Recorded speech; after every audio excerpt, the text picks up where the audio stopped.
pants that I wanted to hem. They're very good quality, they're stretchy, and they're just really long. So I put them on and I measured where I wanted them to fall, and I had my heels on.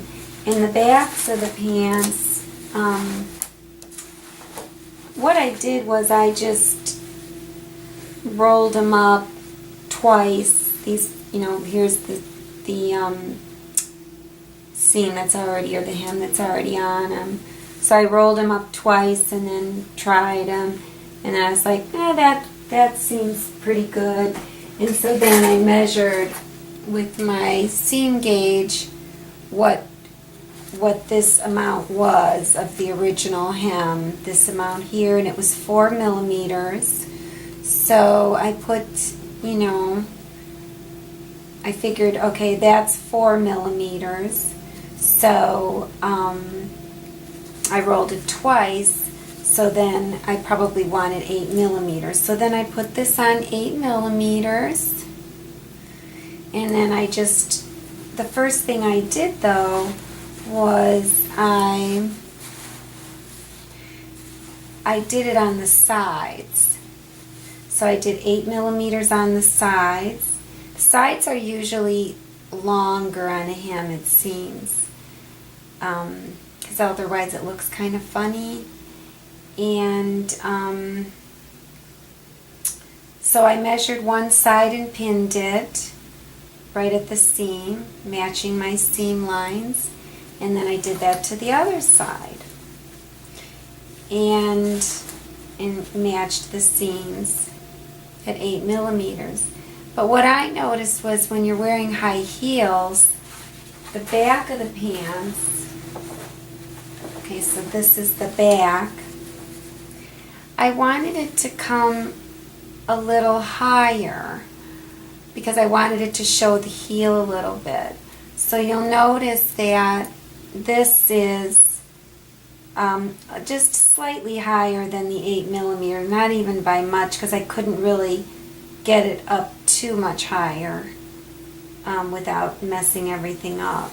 And then, but the front, I actually wanted a little lower than 8 millimeters because I kind of didn't want it flip-flopping around. I know that's probably the style now to have it short in front, but so I went, looks like 1/8 of an inch higher than 8 millimeters on the front. So I just kind of, scrunched it down a little. So that's kind of how I did it. So what I'm going to do now is I'm going to take it to the ironing board and I'm going to iron this because that's where I want it, and I want to make it real crisp before I cut, because I'm going to cut this band off after I iron it, and then this is going to be my new seam, or new width of my hem. So I'm going to iron this, then I'm going to cut this off, then I'm going to serge the raw edge, just serge it so it's pretty. But I don't have a serger, so I'm going to use my M-foot on my Janome and do like an overcast. And then after that, I'm going to use my blind hem foot and hem them. So I'll be right back. I'm going to go iron this first. Okay, so I ironed them. And so now I'm just moving the pins down so that I can cut that band off. I'm just going to keep my pins in for right now.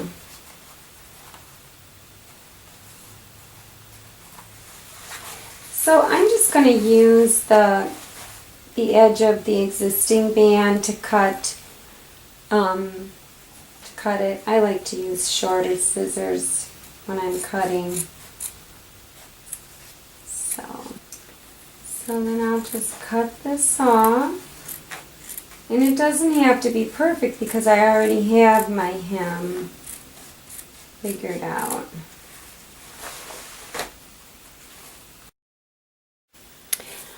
Okay, so I trimmed it all up, and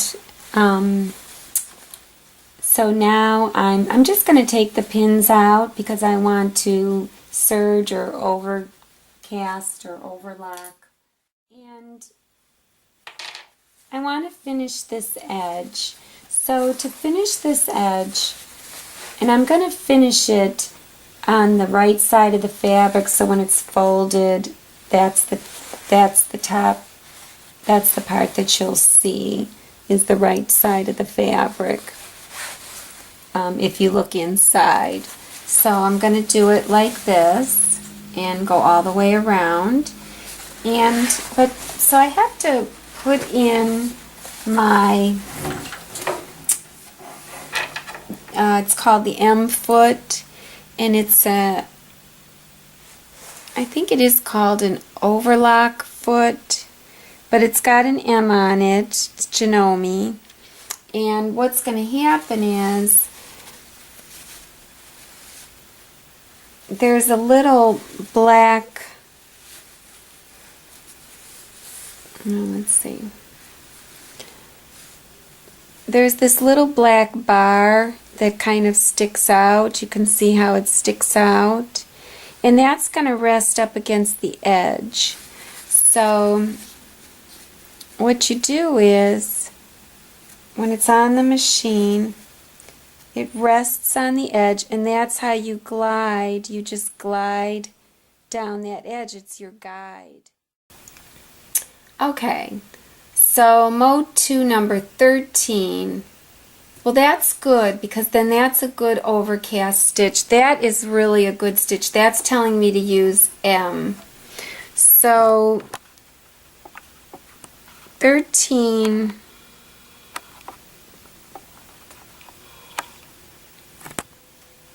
is this one here. So it's similar. Instead of that, it's got the stitches up there at the top. So that'll be a good one to use.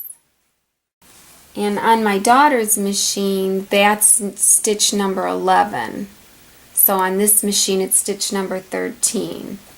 So, and it's telling me to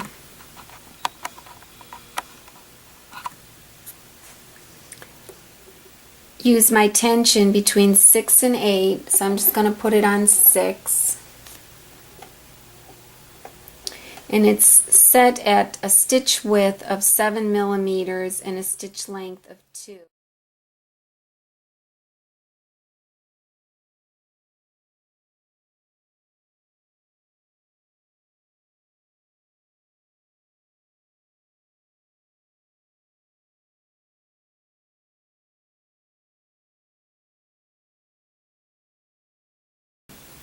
So I'm going to just start then, and this will overcast it and give us a nice clean edge. So I have my everything off, so I'm using the arm because it's just like a sleeve. I really can't see well with these glasses though, but that's okay. The machine does all the work. It's kind of tangled up. And I have it on slow.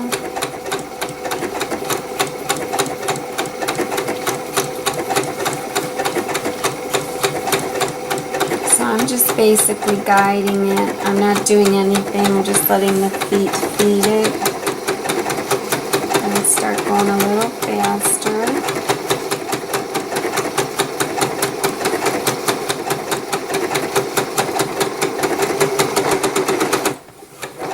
Increasing the speed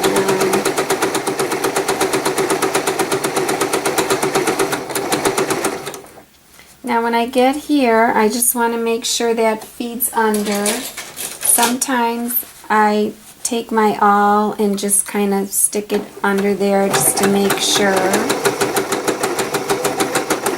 And see, it's not. So I always start it with the needle down, so that, you know, when I stop it, the needle's down.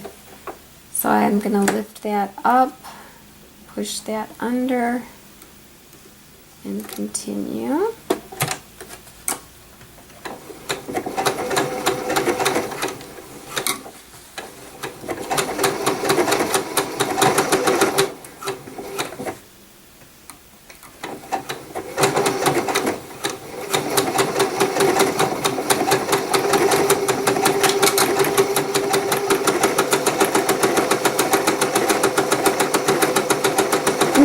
ripply like that, it's kind of okay. You don't want to stretch it. Just kind of turn it a little. I see how I've got it turned. Then it'll feed straight in. That's just because it's stretched fabric and it's already been used. These were hand-me-downs.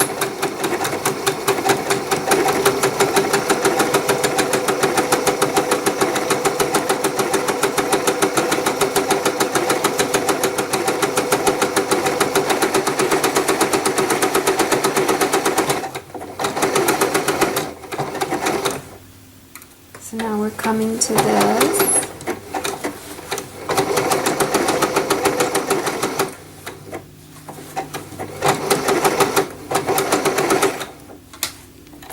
I just want to make sure it's going to feed okay.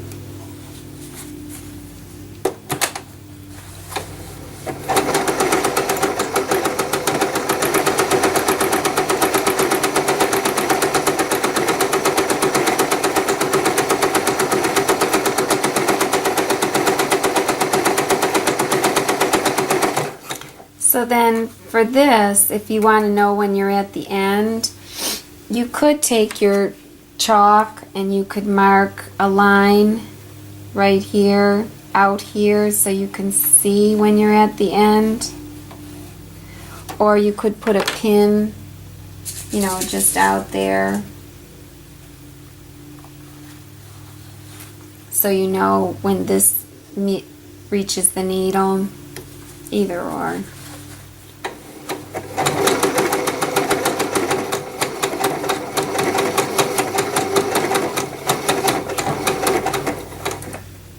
So now it did reach it. So I'm going to wait for it to go on the fabric, and I'm going to hit reverse because then it'll end the stitch for me. So it did the locking stitch. So you just hold the foot pedal down while it does that, and then lift it up, and we're done with this one. Now, I don't know if you can use, if I could use the other stitches with foot M, but I'm pretty sure you can. Like, I could try it. A lot of times you have to go like this a little bit to pull it out when you're done, because it gets caught in these little bars.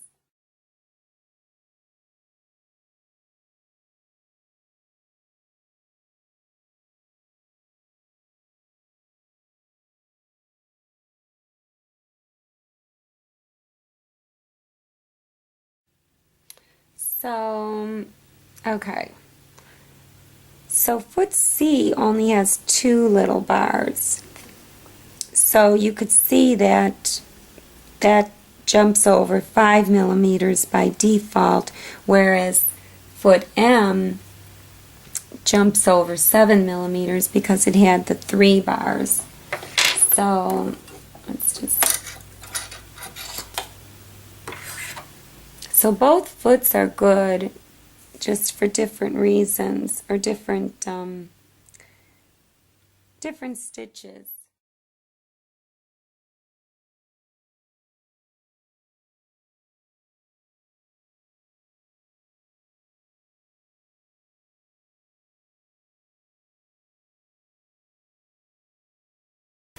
So for stitch number 11, then you could use this M foot. Now, if you don't have either one of these foots, you can use the regular foot. It's just that these little bars and the little guides just make everything so much easier.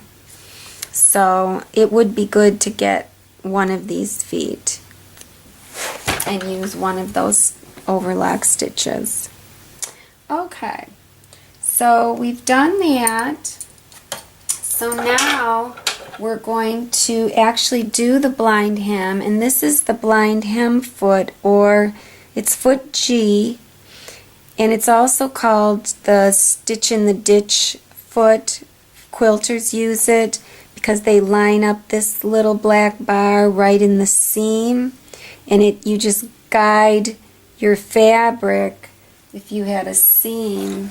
I don't know if any of these have a seam, but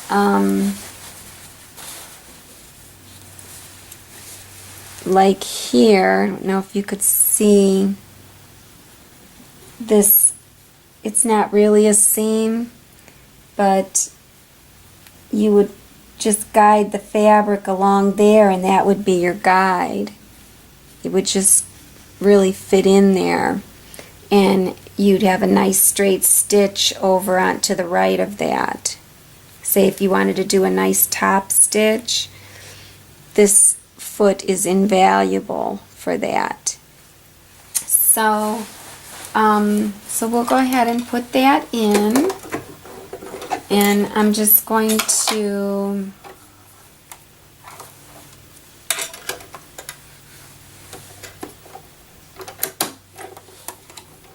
okay.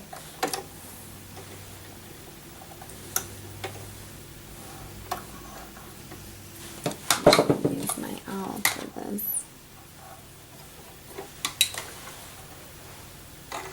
Got a lot of thread out there. Okay. So what I have to do now, so here's the overlock that we did. It's really nice, and it just made a really nice raw edge. So we're going to fold that back to where it was.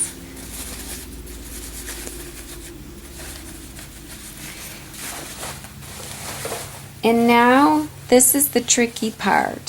So you're looking at your hem, and this is the wrong side. You know, your pants are inside out, the hem is turned, and I probably should put the pins back in just to make sure. I'll just put them like halfway just so we don't have any problems. So the pins are back in and the pants are still inside out. And so what you want to do is you want to take this, now you don't have to worry because this is your hem, this is your finished length, so that's not going to change. But you take this and you push it all back inside, all of it.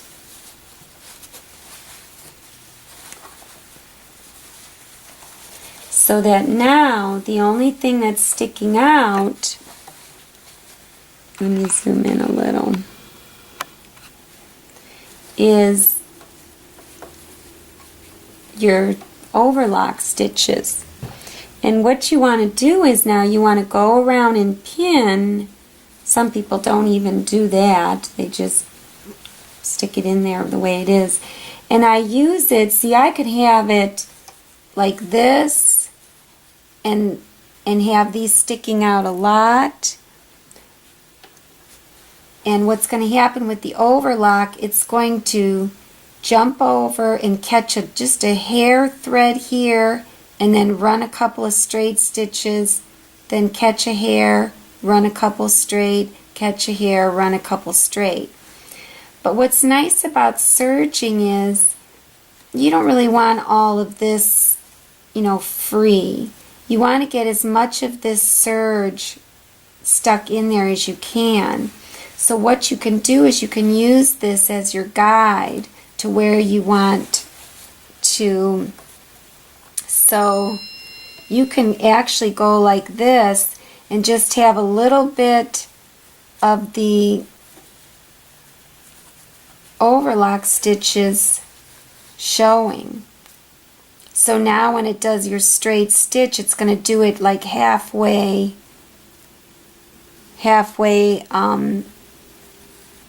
between this 7 millimeters. So it'll be 3.5 millimeters right dead in the center. Or you could just, you know, bring it out a little more and use this line as your guide.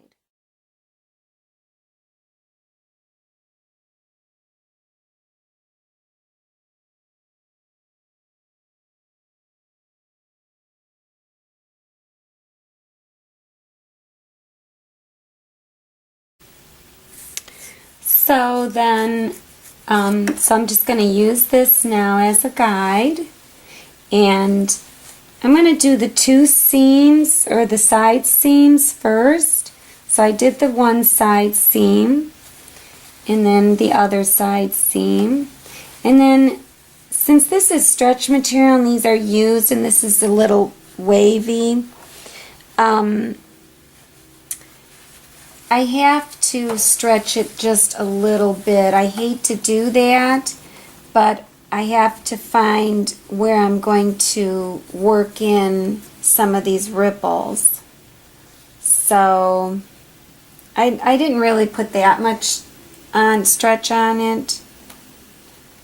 So I pin in the center. Actually, I don't want to have to take my pins out, so I'm putting them far away. And then here, so you do have to worry about working in some of these gathers, and when it's stitching I am going to have to pull it ever so slightly just to make sure I don't have any ripples.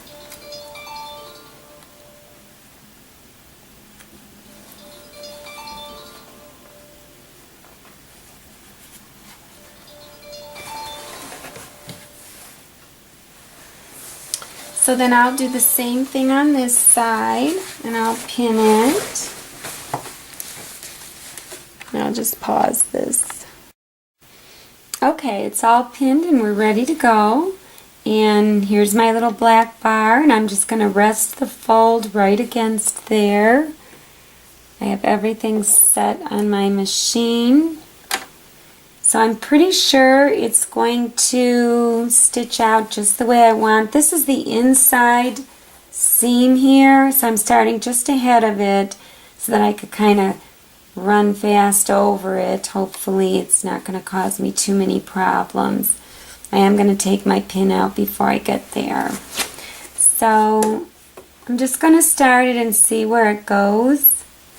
And it's on slow.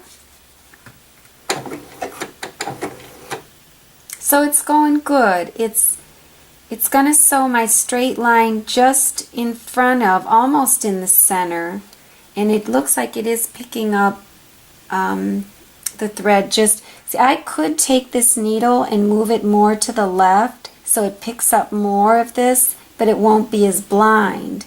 This little hair of fabric that the needle is picking up when it juts to the left is so small right now. So we're going to go ahead. It's doing its locking, so it's straight stitching, then it's going over, straight and over, straight. Oh wait, I forgot. Oop, and I forgot to put my needle down.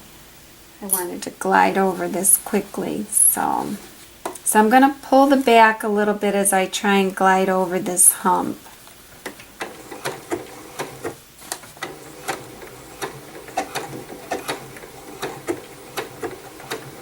I am tugging a little over this hump, not a lot.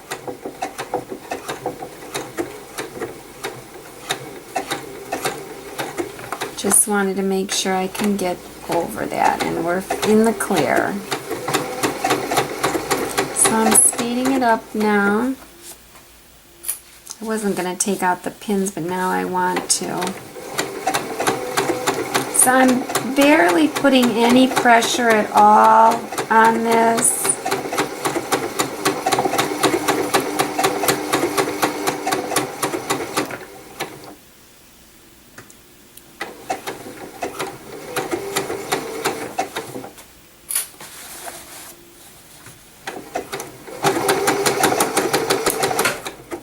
Oops. Oh, look, I forgot to take a pin out. You want to make sure you get all those other ones out.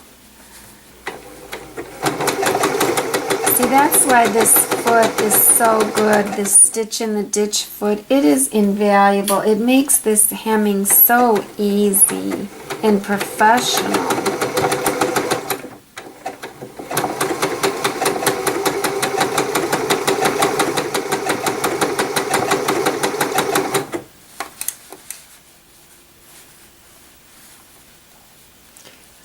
So now here comes another doozy. So I've got to kind of whip over this.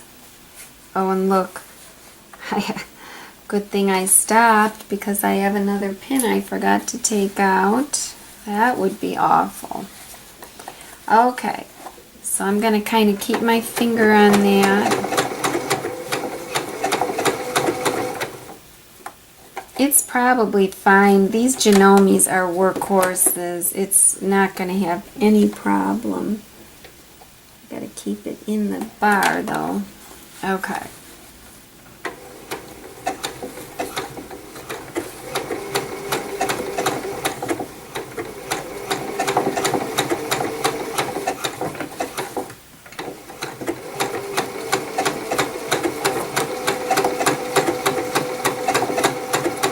Now here's where it was kind of ripply. So I am giving it, I'm pulling just a hair.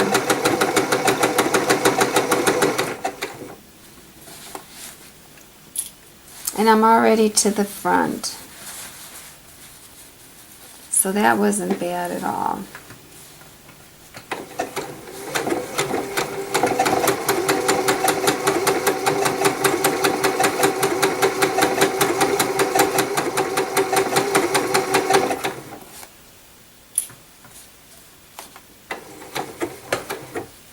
And I'm going to go ahead and mark this. It's where I'm stopping.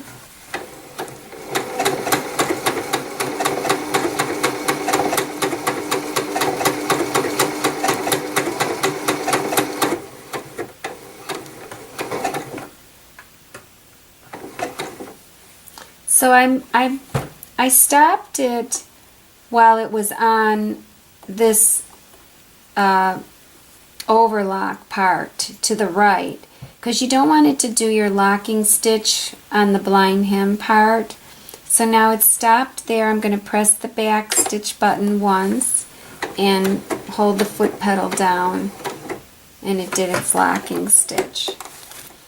Lift the needle up, and this is the same thing. You got to sometimes you have to jiggle it to take it out. Cut your threads.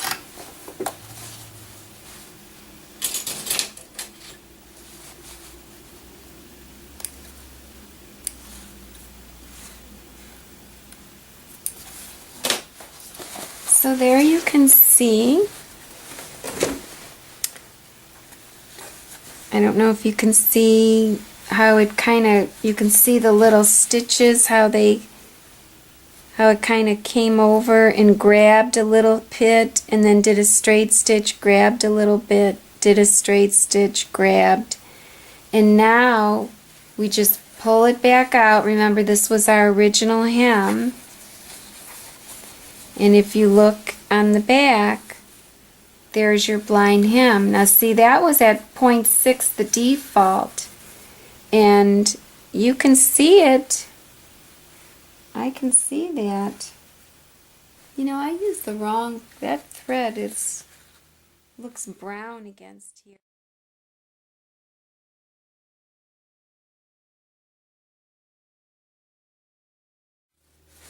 So then you'll want to just go and iron this hem all the way around.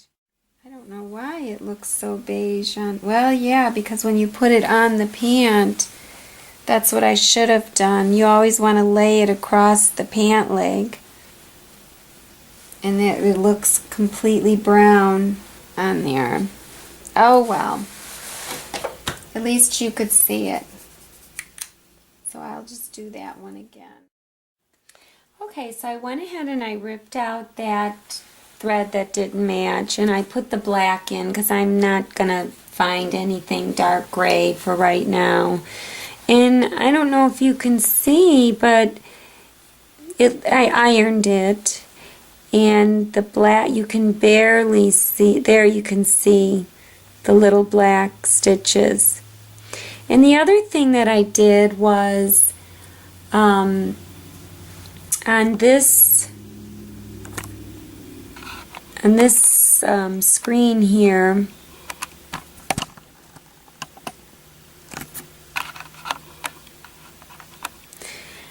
I changed the stitch length to 2.5 because I always use 2.5. I have my machine set, even my straight stitch, I have the default set to 2.5.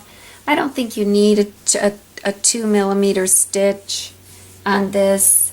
Maybe for seams you would need a 2 millimeter stitch. And then I also changed the stitch width where it jumps from left to right to 0.4 instead of 0.6, because now when it jumps to the left, it doesn't jump as far, so it doesn't make as big of a stitch. The stitch is actually smaller, the blind part is smaller, and then it doesn't jump to the right as far either. And the other thing I noticed, what I did wrong the first time, if you recall on the overlock, when we did the overlocking stitch, they said to set the tension from 6 to 8. Well, I forgot to reset my tension on top. So we really saw that thread even more so because the tension was up so high and it was kind of too tight and just not a relaxed look. So this tension is calling for between 1 and 4. So when I redid this, I actually did it on 2, but then I saw that 2, I felt 2 was a little loose, so I moved it up to 3.5, and I think that'll be a good tension. And generally, the thicker the material, like especially with embroidery in that, when the material is so thick, and this is kind of thick and cushiony, you do need a little bit more tension. Otherwise, it just won't pull all the layers together. So I'm going to go up to 3.5 then for the next one. It's not going to make that big of a difference. So, but I think that looks really good. And even though it's black, I mean, you really can't see it that much unless you get the angle right. So here you can see them on linoleum. I think you can see them. I have been wanting to hem these for so long. So they look pretty good. I can go out now. And when I walk, you can see that I have pumps on, but they're not, too short.